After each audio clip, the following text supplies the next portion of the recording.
Shavuot, c'était Shabbat, donc je n'ai pas partagé. Je me suis pas partagé un ou deux jours, parce qu'avec la préparation de Shabbat, et bon, tant pis, ce sera pour l'année prochaine. 23 Iyar. 23 Iyar. Aujourd'hui, donc, pour ce dimanche, 23 Iyar. Le pécheur occasionnel.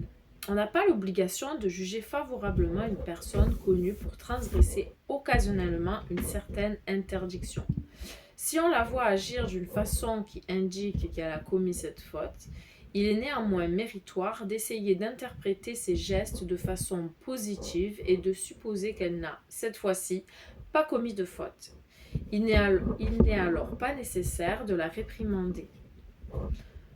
S'il est absolument évident qu'elle a commis une faute, la mitzvah de Tokeha, réprimande, s'impose et il faut la reprendre avec tact et respect pour l'aider à vaincre son mauvais penchant. Tokeha, je ne sais pas comment ça se dit.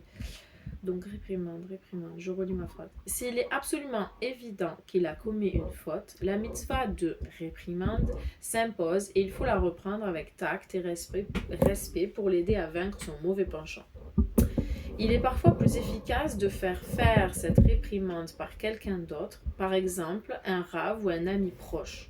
Théoriquement, celui qui a été témoin de la faute peut en parler au rav ou à l'ami et lui demander de prendre les choses en main. Cependant, nous avons vu qu'il est défendu de passer aux actes sur la base d'une information de seconde main.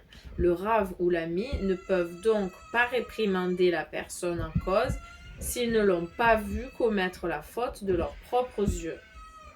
Il convient donc de trouver un moyen de faire soi-même la réprimande de façon efficace ou bien de demander au rav de faire sa propre enquête ou encore de discuter du problème avec le coupable sans porter d'accusation. Celui qui transgresse les interdictions du Lachon Hara mérite d'être lapidé. Le châtiment de David. Nos sages disent, celui qui dit du Lachon Hara mérite d'être lapidé. Leurs enseignements sont vrais à tout jamais, comme le souligne l'incident suivant. D'après certaines opinions, David, en accordant les biens de Méphibosheth à Tsiva qui avait médit sur son compte, transgressa l'interdiction de croire du Lachon Hara. Immédiatement après cela,